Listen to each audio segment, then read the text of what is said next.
My Lord, the President of the Court of Appeal, my ladies and my lords, my name is Nelson Havi. I appear together with Esther Angawa for the first to fifth respondents in the consolidated 4 appeals. And the respondents are Dr. David Ndi, Jerotich Say, James Gondi, Onjiru Gikonyo, and Ikal Angele. On 27th of August 2010, the people of Kenya promulgated a constitution. It was a perfect charter that defined the system of government. It created a pure presidential system with one executive, unitary. It created a minimum of 14 and a maximum of 22 cabinet secretaries. It created a parliament of 290 constituencies in the National Assembly. It also created a judiciary that was independent and accountable. There are those who have found fault in that constitution. They have proposed a total of 74 amendments. Within the stroke of the pen, which proposal dwarfs a total of 38 amendments effected on the Independence Constitution from 1963 to 1991. Our submissions are structured as follows. I will address the judicial authority over political actions and decisions, the legal underpinning for the basic structure, eternity, and amendable clauses doctrines, amendment and dismemberment, constituent power, popular initiative and constituent power, the President and constituent power, the effect of the Constitutional Amendment Bill 2020 on the basic structure. My colleague Esther Ngawa will address quorum of the IEBC, the role of IEBC in verification of signatures of supporters of a popular initiative, voter registration, public participation, referendum questions, and referendum law. The question on the basic structure was determined at paragraph 469. Sorry, Mr. Havi, are you comfortable there or you'd want to use the podium? I'm comfortable here because I want to have maximum use of my Okay, yes. Thank you. Thank you, my Lord. My Lord and my ladies, it was the finding of the High Court that the basic structure, eternity clauses and unamendable clauses is applicable in Kenya. To that extent, the High Court defined what the basic structure is. It stated that the basic structure is the constitutional core edifice or its essential features. The court further indicated that these 2 doctrines are identifiable from an examination of the history and the text of the Constitution itself. The court proceeded to say, and this we'll find at page 176 or paragraph 473 of the judgment, and I may quote, "To be sure, there is no clause in the Constitution that explicitly makes any article in the Constitution unamendable." So the doctrines are explicit. Sorry, they are implicit, they are not explicit. The court proceeded to indicate that insofar as the basic structure is concerned, an alteration is permissible, but only through the exercise of the constituent power. And the exercise of the constituent power was premised upon 4 sequential steps: civic education, public participation, debate, and a referendum as the ultimate process.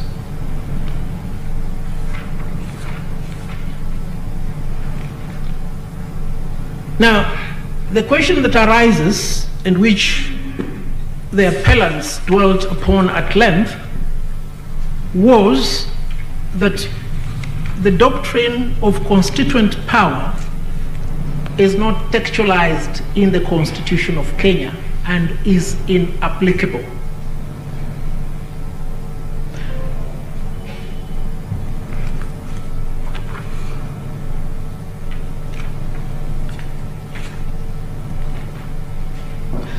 May I take the court to the decision upon which this doctrine is domiciled in Kenya's jurisprudence, and this is the case of Njoya and 5 others versus the Attorney General.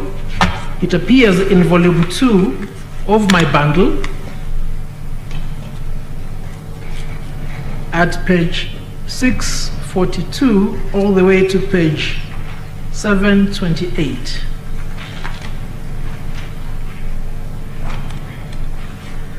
And you will find at page 677, the anchoring of the constituent power. And this is what Justice Aaron Ringera said about the constituent power at page 677. Indeed, it is not expressly textualized by the Constitution, and of course, it need not be. If the makers of the Constitution were to expressly recognize the sovereignty of the people and their constituent power, they will do so only ex abundanti cautela, out of an excessiveness of caution. Now, this doctrine did not originate with Justice Aaron Ringera. It is my submission that the doctrine permeates the entire history of democracy. You will find this doctrine elaborated by John Locke in the 2 Treatises of Government. Volume 1 of my submissions at page 247.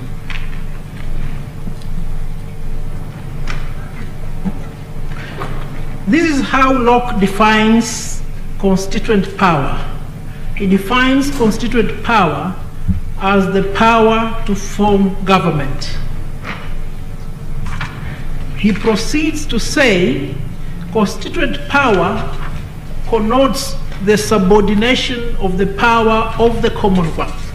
And the Commonwealth here refers to the civitas, civil government.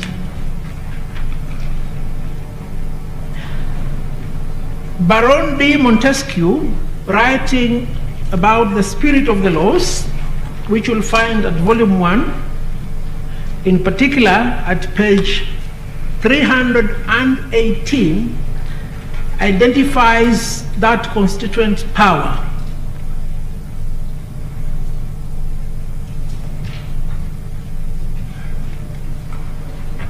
Yes. It is therefore my humble submission that constituent power is traced to antiquity insofar as democratic governance is concerned.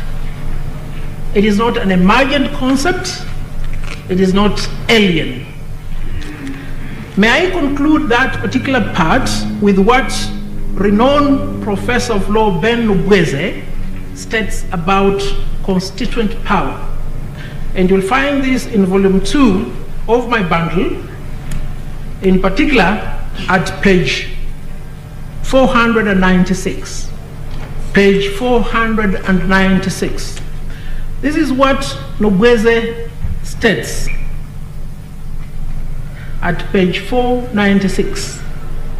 The chapter is titled Presidentialism and Constituent Power. I will revert to the issue of the president and the constituent power. But in the concluding line of the paragraph, it is a power to constitute a frame of government for a community, and a constitution is the means by which this is done.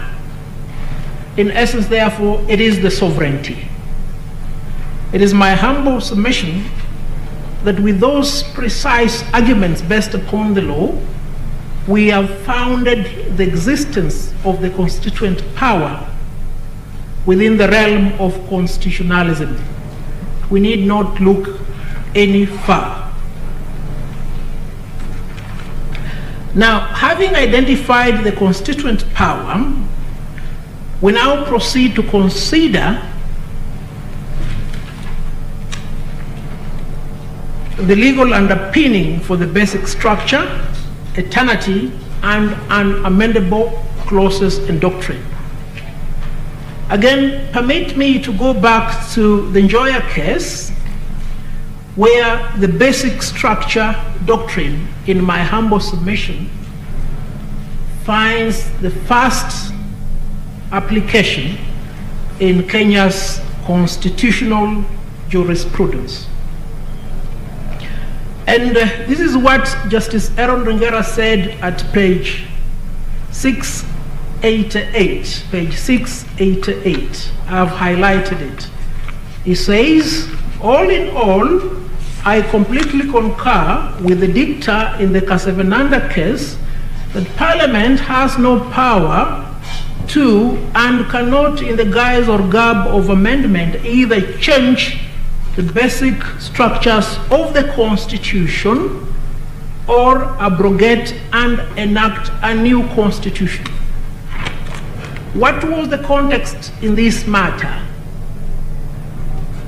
An entire abrogation of the Constitution was sought on the basis of Section 47 of the retired Constitution. The court said no. For you to alter that system of governance, you must go back to the constituent power. Speaking about the constituent power and the basic structure of the Constitution, and here you recall the question that was posed by Justice Kiage to Senior Counsel George Oraro: can the people of Kenya, through their majority, resolve to remove or abrogate Parliament? What was his answer? He said yes. Permit me to take you back in history. When is the pivotal moment in the history of the world when this was attempted? It was in 1933 by Adolf Hitler. And history records that of all the European leaders of that time, it is only Adolf Hitler who ascended to power with an overwhelming majority at the ballot. Now, let's see what Justice Aaron Ringera said about that issue. He proceeds. In my judgment, the framers of the Constitution could not have contemplated or intended such an absurdity, the removal of Parliament. And it will not be an answer to that concern to say, as was said by counsel for the second respondent, that the people can't change their Parliament. It is as simple as that. Now, let's domicile the basic structure in text. And I will take you back to Professor Nubweze, writing about presidentialism in Commonwealth of Africa, and still on the topic of the constituent power. And permit me to emphasize, when Nubweze writes, it is not a suggestion, it's not a concept. He indicates what the law is. And for those without the benefit of good learning, this is the point. If you go to your library, you will find the common law texts. For instance, we have Chiti on contract. Chiti writes the law. We have De Smith on constitutionalism. De Smith writes the law. We have Gawa on company law. They write the law. So that when we find these postulations in the written works, they're not suggestions, they are the law. Now, we go back to page 496, where Nobweze talks about the basic structure. And in particular, you'll find this at page 500 to 501. 500 to 501.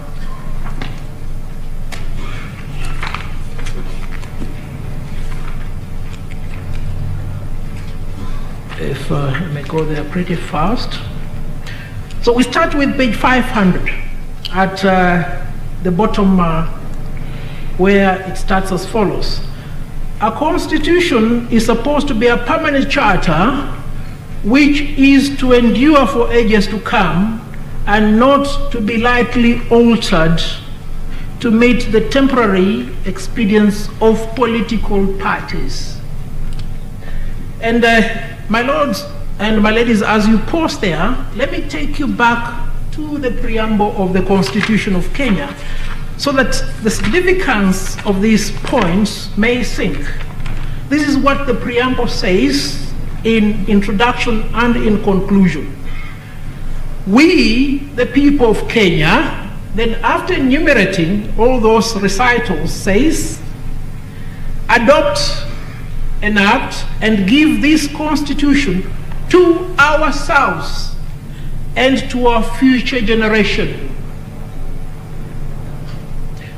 Now, if any scholar of law or litigator were to ask you to locate the basic structure doctrine in the Constitution, then the answer will be, can you locate for me the doctrine of separation of powers, checks and balances, and the independence of the judiciary?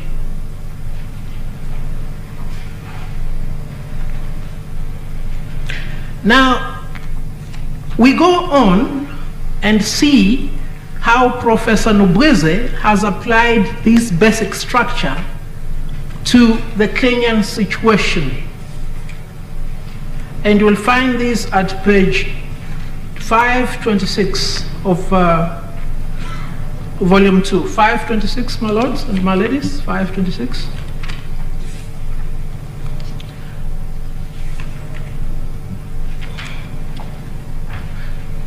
And I've highlighted at 526, but I'll proceed straight ahead to page 527. And the background is this. He has examined all amendments in the Independence Constitution at the time of his writing in 1973. And he has categorized them into two: the strict power of amendment and the power of repeal. And before I read what he has said, he concludes that there is a dichotomy between amendment and repealing. And what in actual fact happened to the Independence Constitution were not amendments, they were a repeal. This is what the renowned scholar of law says. This alternative method that was used initially in Kenya appears to be legally unimpeachable, the alternative method.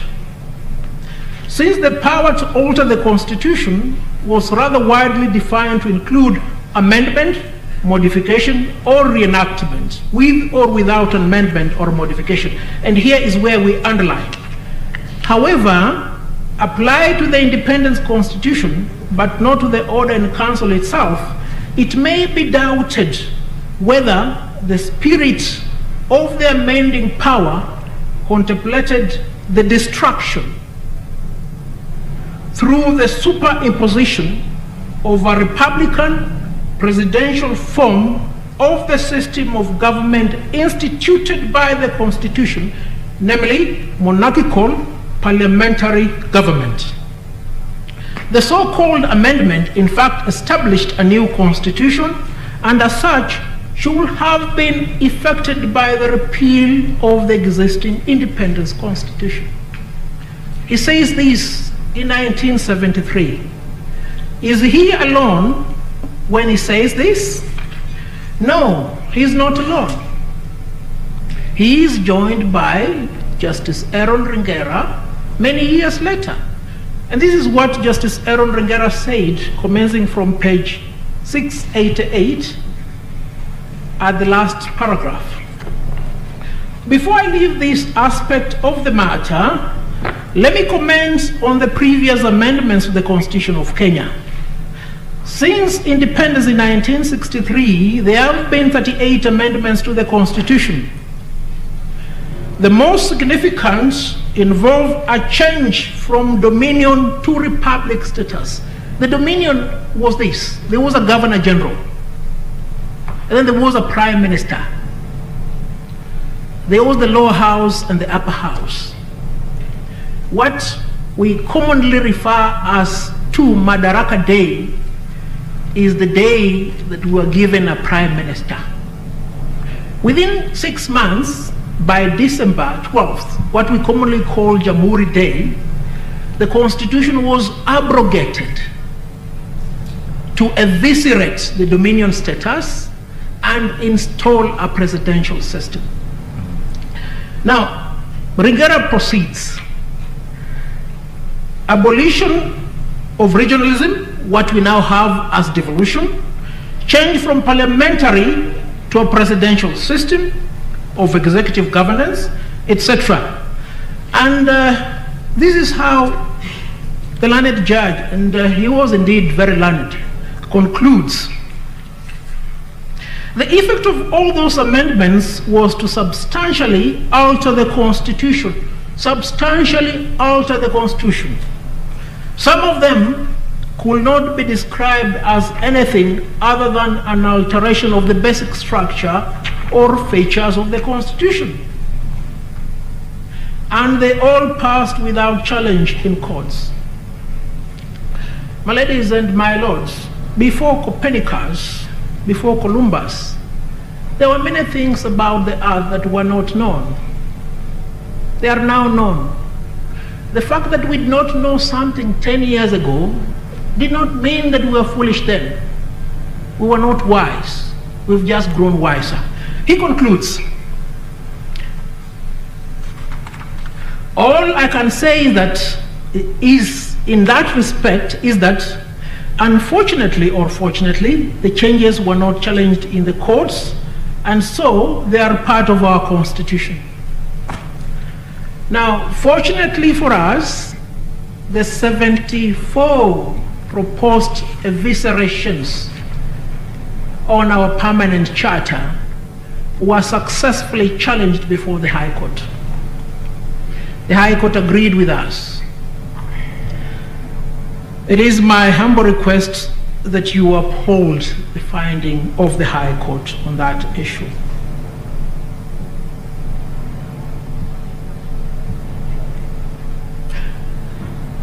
I will not... Mr. Havi. My Lord. Mr. Havi. My Lord. I follow your argument, but I'm just wondering, the wisdom you speak of, past Njoya, the Njoya decision was in 2004, is it? 2004, Lord. 2004. Yes. He speaks very clearly about the place of the Constituent Assembly, right? Yes. Now, when you come to our Constitution, 2010, you have this chapter which talks about, I know you're looking at your watch, yeah, time. It lists those chapters that cannot be, or rather section 1, yeah, that cannot be amended without reference to the referendum. My question is this: why is it that we were able to incorporate the referendum, but we did not include the Constituent Assembly, which now the judges of the court below actually say is an important aspect in that process? Yeah, my Lord, you're right. Your question is quite germane. And it is partly answered by Justice Ringera, and it is also answered by other scholars. And that is why Justice Rengera said, if we don't have a referendum in our law, it is implicit. Out of abundant caution, we have included the referendum. But, my Lord, let me trace the origin of the constituent power, because it is my humble submission that the constituent power is that which is in us. In French, it is called pouvoir constituant. It is almost traced back to God. It is in the category of what we call inalienable rights. For instance, I have the right to life. You may textualize it in the Bill of Rights. You may not textualize it in the Bill of Rights, but it is my right. Let me give you a more basic example. Childbirth must happen after 9 months. And there's a manner of happening of childbirth. If it is textualized, it is for the benefit of medical learning, but it doesn't change the mode. Have I answered your Lordship? In a roundabout kind of way, you have attempted. Carry on. Thank you. My Lord. Mr. Havi, just on the same issue, what's your view?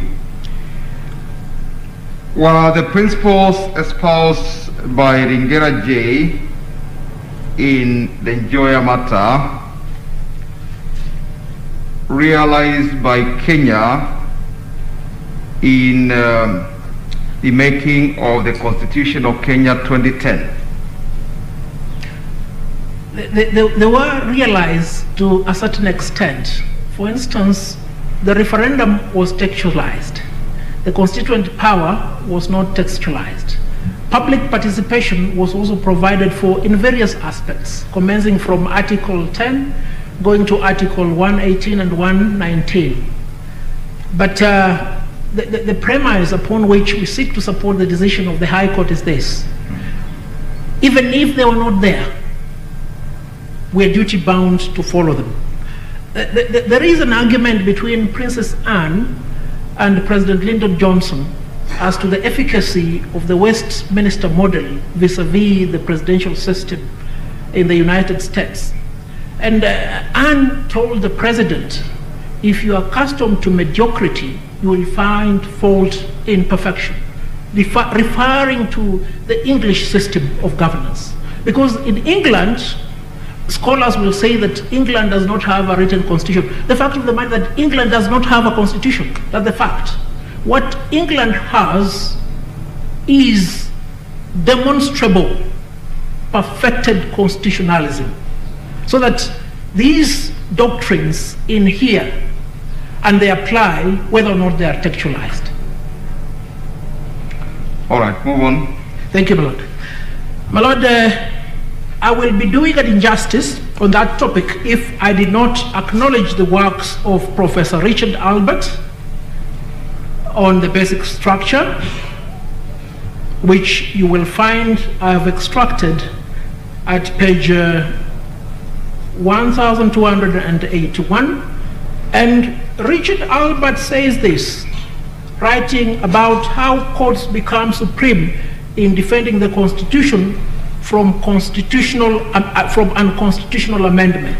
He says that it is the duty of the court to defend democracy.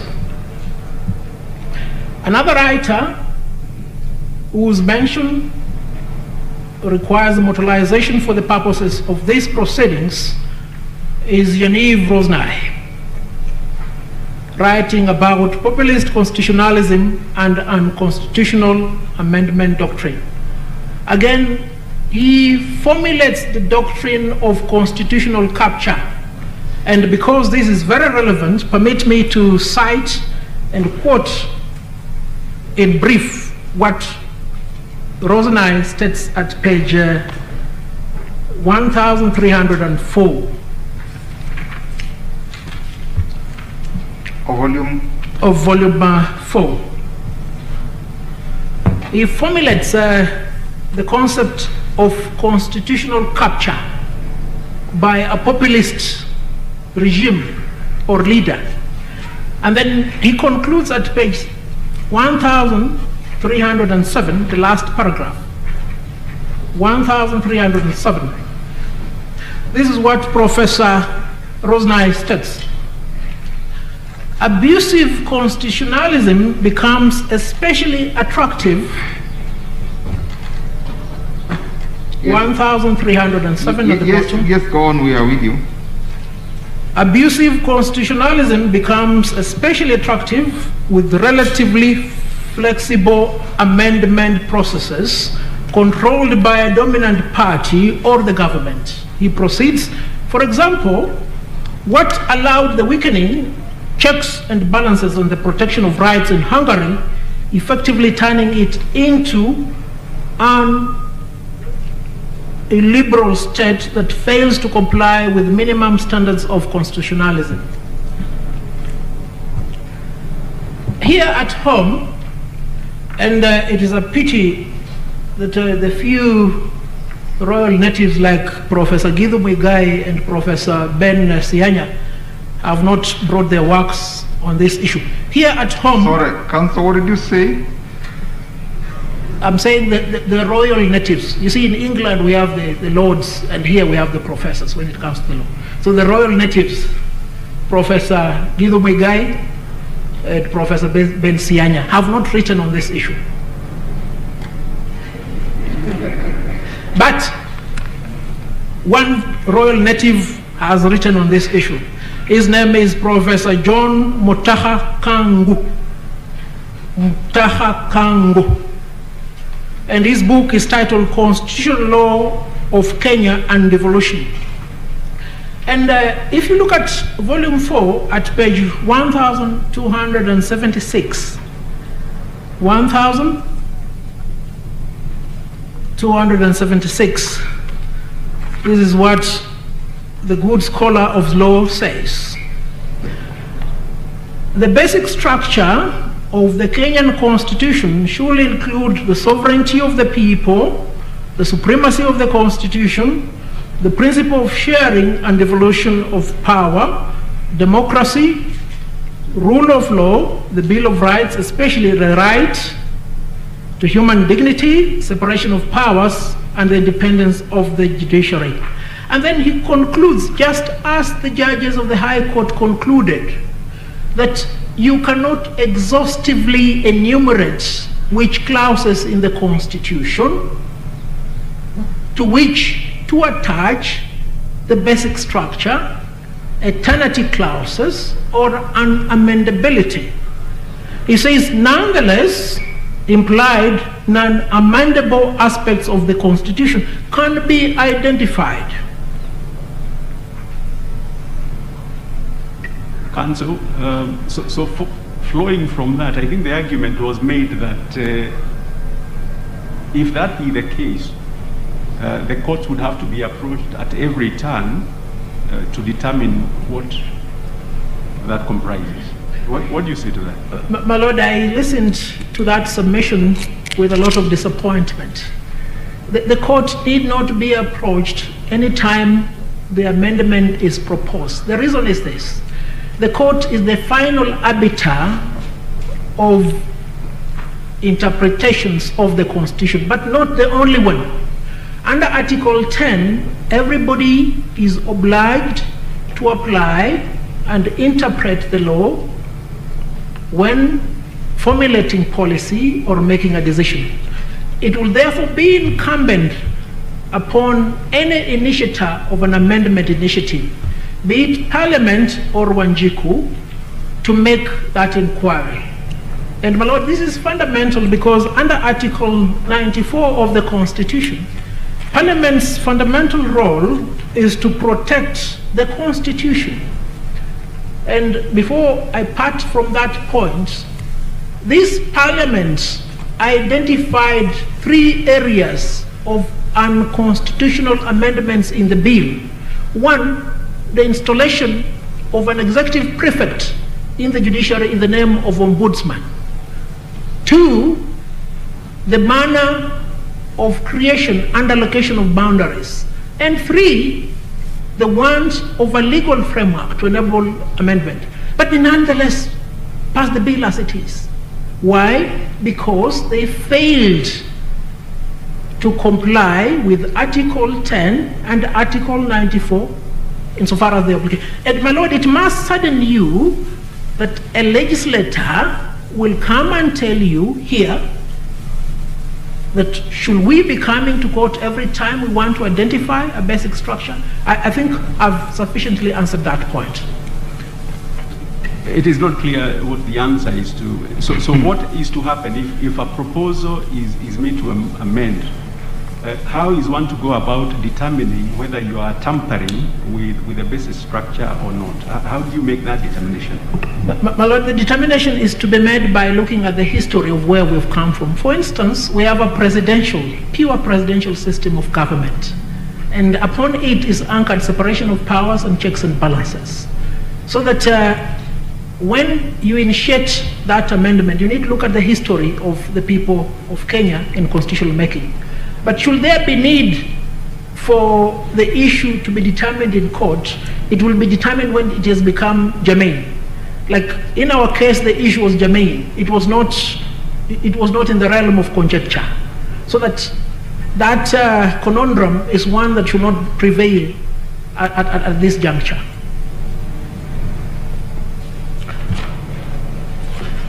And because I want to leave my colleague with a clear 1 hour, let me quickly deal with the popular initiative and constituent power. Now, I will take you to volume 1 of my list and bundle. Volume 1, and here we are again referring to a scholar, a professor of law, Professor Albert Stern, Methods of State Constitutional Reform. And you will find the operative article at page 343. And I rely upon this decision, page 343, it's a written text, to indicate that popular initiative is not peculiar to Kenya. There is a colleague of mine who submitted that we are the only ones who have domiciled this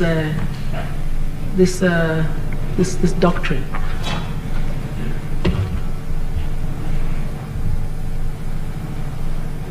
Yes. If we can look at page 343, this is what Professor Stern says. In America, it is called the Constitutional Initiative. And in paragraph 1, the last 2 lines, it is regarded as an expedient which may be utilized in situations where the legislature has failed to act. Substantially, the device amounts to a reservation by the people of the power to alter the basic law in their sovereign capacity without resort to the usual process of legislation through representation. And then Professor Stern proceeds to conclude when he's evaluating the efficacy of the constitutional initiative in the United States of America, and this is what he says at page 60. Page 60 at subtopic evaluation. As a technique of amending the state constitution, the initiative has distinct advantages and disadvantages. On the positive side, one of the most significant advantages of the constitutional initiative is its availability as a popular weapon to combat domination of legislative bodies. And then he concludes in that paragraph, not only is the constitutional initiative a device for avoiding stalemate in the legislature, but it also serves other useful purposes. If properly utilized, it may be a device for popular education of important public issues. An admission was made from this podium by none other than the Attorney General. They are pending before Parliament a total of 22 proposed amendments to the Constitution. One of my colleagues will deal with how the government... Is it pending or attempts that have been made? They're still in Parliament, 22, and we've enumerated them in our petition, 22.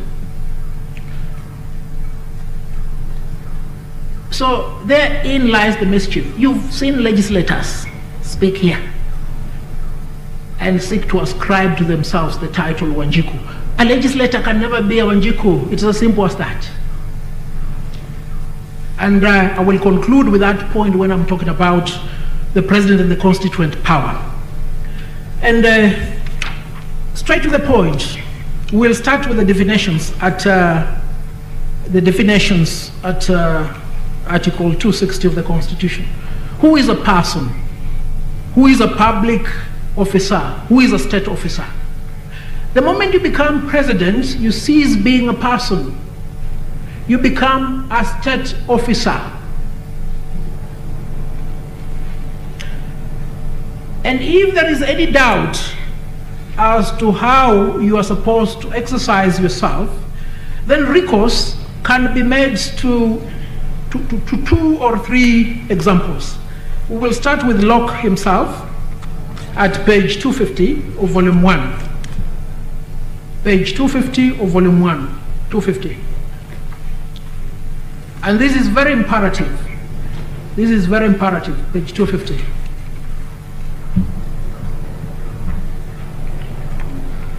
And I don't want to read the entire treatise, but if you look at, starting from paragraph 151 at the bottom, this is what Locke concludes about a state officer, the monarch, the executive, who ceases holding his office, a hallowed office.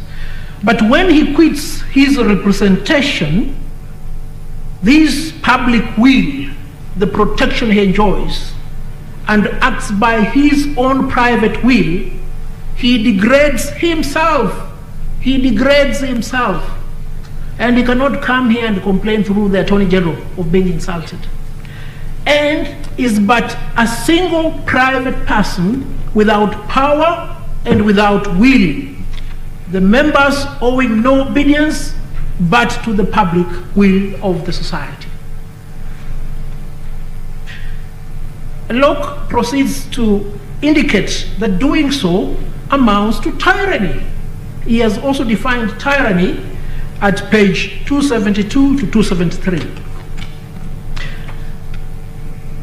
But before I examine what Nugweze states about the office of the president and whether or not he can exercise constituent power, permit me to premise the foundation from Article 131 itself. 131.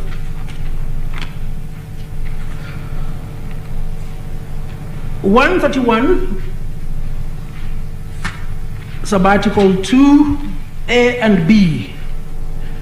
The President shall respect, uphold, and safeguard this Constitution. There is no obligation of that kind on Wanjiku, Atieno, Nasmiu, Hadija, or Mwende.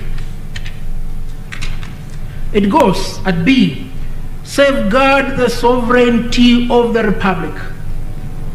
There is no obligation on me to safeguard the sovereignty of the Republic.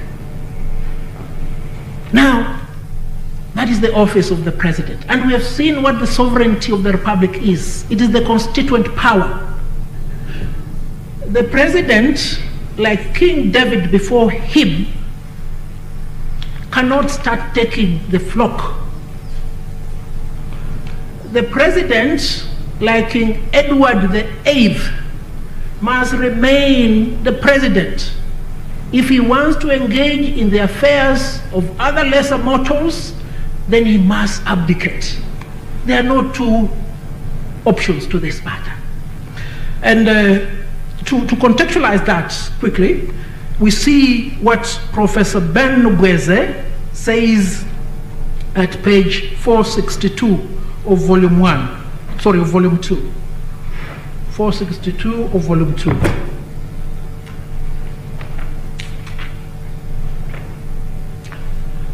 At page 462, writing about the extent and the reality of presidential power, Nobweza says the most striking feature of the presidency in Africa is its tremendous powers. Its formal powers exceed those of its American prototype, not in nature, but in extent. You now realize the lamentation of President Lyndon Johnson when they were having dinner with Princess Anne. And as he closes, this is what he says at page 483.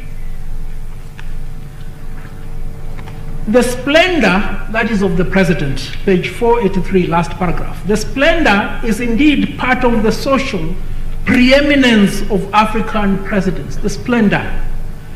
Personifying the state, writes Arthur Lewis, they dress themselves up in uniforms, build themselves palaces, bring all other traffic to a standstill when they drive, hold fancy parades, and generally demand to be treated like Egyptian pharaohs. If Professor Nobweze and Arthur are lying, drive in the streets of Nairobi.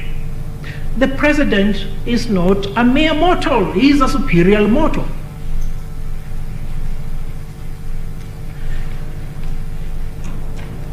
Now, let me conclude with the effect of the constitutional amendment bill on the basic structure, eternity, and unamendable clauses doctrines. So, sorry, before you leave that, Mr. Havi, so your submission, following from what you have said, My Lord, would therefore be that Articles 27, 38, among others, yes, cannot apply to the president? the president cannot be party to a popular initiative. No. I'm talking about Article 27, Article 38, among others. My Lord, let me just go there. My Lord, they do not apply to the president. And I'll just give you one illustration. Let's look at Article 37.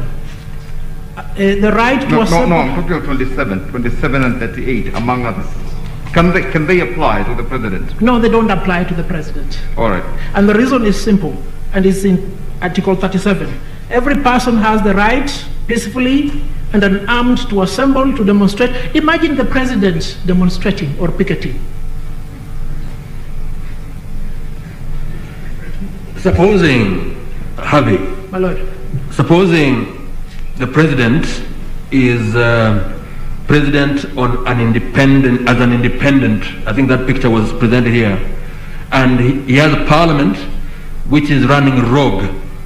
Can he not make an appeal directly to the people, go to the people who elected him and demonstrate in the streets of Nairobi against that parliament? a story is told today, I think it was told today by retired Justice Quach or Dr. John Khamenei, that when there was a threat of toppling President Jomo Kenyatta's government, one Chief Justice joined the crowds to demonstrate in the streets of Nairobi, and it was ridiculous. But, my Lord, to contextualize what you're talking about, there is this documentary series, The Designate Survivor, the predicament of an independently elected president in the United States. It is a predicament. It may arise, it may not arise, but the fundamental proposition is this: Kenya is a multi-party democracy. You stand a snowball chance in hell winning the presidency in Kenya as an independent. Supposing, because that was presented here, supposing Parliament doesn't listen to the President. Parliament has the majorities, and people in this country, people change, right? Yes, my Lord. If that happens, are you saying that the President cannot make a direct appeal to the people and join them in petitioning Parliament, for example? No, my Lord, he cannot. If the president is such a predicament, he has to do which King Edward VIII did. He has to resign. He must abdicate and go and marry the American divorcee. It's as simple as that. So what is the place of Article 1, Subarticle 2 of the Constitution, can Wanjiku speak through a state officer, even the president? Can Wanjiku present a request to a state officer and say that this is my petition, this is my request, can you consider it and act on it? But Lord, there is a reason why I refer to Professor Stan to create the conceptual framework of what in America is called the constitutional initiative. Yes, and link it kindly to Article 1, Subarticle 2, so that we make an informed decision regarding the question of sovereignty and the people exercising their power either directly or through their democratically elected representatives. Thank you. Well, Lord, I agree. The question is quite appropriate. Under Subarticle 2, the people can act through those two fora, directly or indirectly. When they do so indirectly, they do so through their representatives.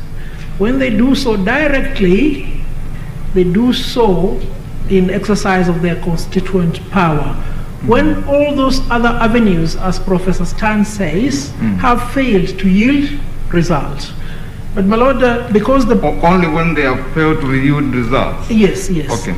And my Lord, perhaps now that you've asked that question, the answer that was given by Professor Nobweze may be apt here at page 496. Page 496 of volume 2.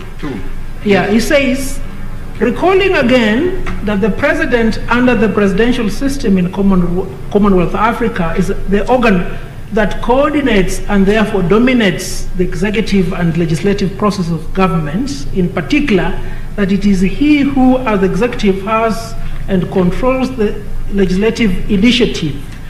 We ask the question whether his power in this behalf includes or should include constituent power. And when you progress with that chapter, Nobweze concludes affirmatively that the president can never exercise constituent power. And I may take you even further.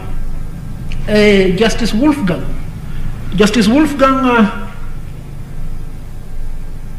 who is also a professor of law in Germany, says this constituent power was not available to the monarch and is not available to the executive in a republican. No wonder, therefore, Germany had to entrench certain clauses because they couldn't entertain a repeat of what happened in 1933.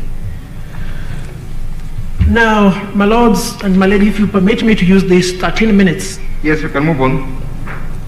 I want to interrogate the effects of the BBI bill on the basic structure. This is what the BBI bill has done: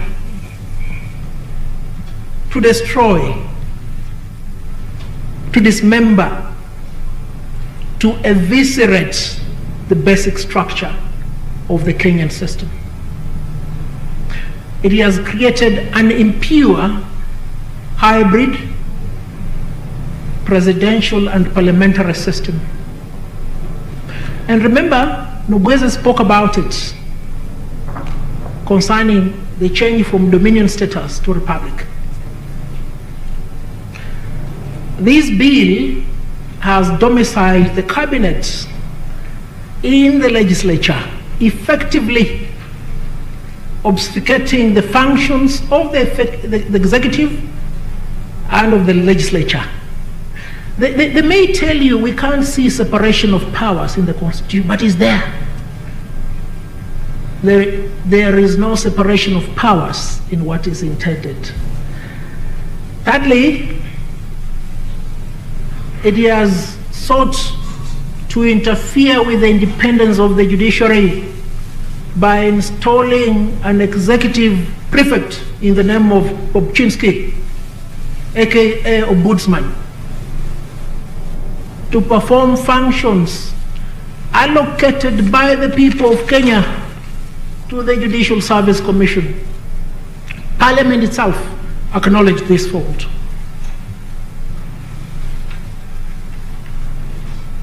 My lords and my ladies, I would have wanted to speak much about this issue, but it's an issue that now requires retirement. It requires retirement, and for me to retire, I will quote two people, Nobweze and Justice Ewan Krigler. For Nobweze, I will quote what he says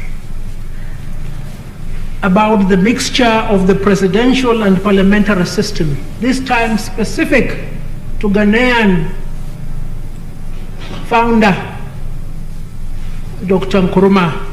This is what he says at page 624 of volume 2. 624, my lord. I will take you. Remember, when we were studying GHC and history, we were told many good things about Dr. Nkrumah. But you see, when you study the law, you will understand many other bad things about Dr. Nkrumah. And this is what happens. At page 624, at the tail end of that page, the linkage of the executive to the legislature was reinforced by the provisions requiring ministers to be drawn from the legislature. That is at page 624. However, neither the president nor his ministers were responsible to the legislature, and so there was no question of his being forced to resign because of an adverse vote. But I've spoken about the removal of the checks and balances. This is what I'm talking about. And this is what Nobweze concludes about the good doctor. The tendency to dictatorship, that is at page 625, the tendency to dictatorship of an arrangement which combines in a president full executive power and control of legislation is obvious. It is obvious. It is little wonder, therefore, that Dr. Nkrumah became a dictator under that constitution. And you know what Ghana had to go through for it to attain the stability that it enjoys now. As I conclude, let me again immortalize Justice Ewan Krigler so that he doesn't come back to Kenya when Kenyans, by their own will or through the propulsion of their leaders, decided that their destination must be hell. It should never happen. This is what Justice Ewan Krigler said at page 764, page 764. I'm referring to the report of the Independent Review Commission.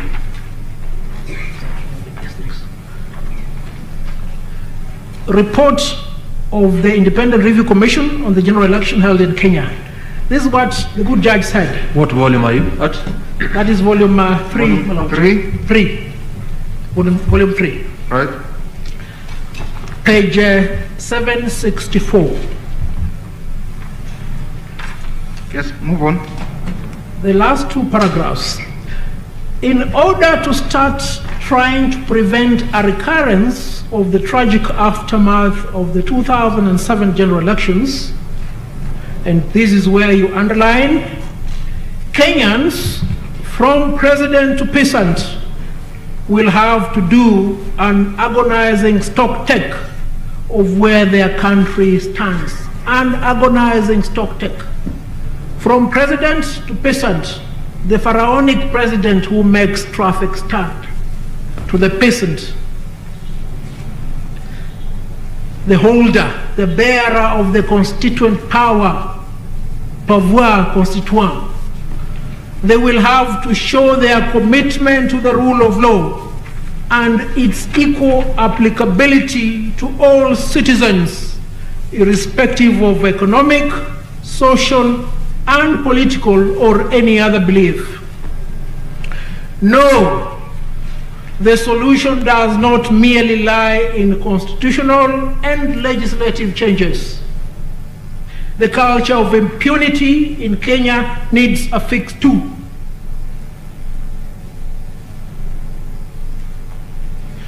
The relevant law enforcement institutions also need to do their jobs properly. IBC must do its job. Parliament must do its job. We have done our job here. My lords, let the court do its job. I plead with you most fervently to dismiss the 4 appeals and affirm the decision made by the High Court. You owe these to the people of Kenya in tandem with the oath you took in accordance with the preamble. I beg to rest, unless there is a question. Your last exhortation seems to suggest that if we don't agree with you, we are not honoring our oath. But we could go either way. You realize that? No, my lord, I just asked you to do your job. How you do it, you better qualify to know it. Absolutely, thank you. I'm too junior to be able to do your job. Thank you. Thank you, Mr. Harvey. Who comes after you? It's your colleague? My co-counsel, Esther Ngawa. Yes, please. She has the entire hour ahead of her.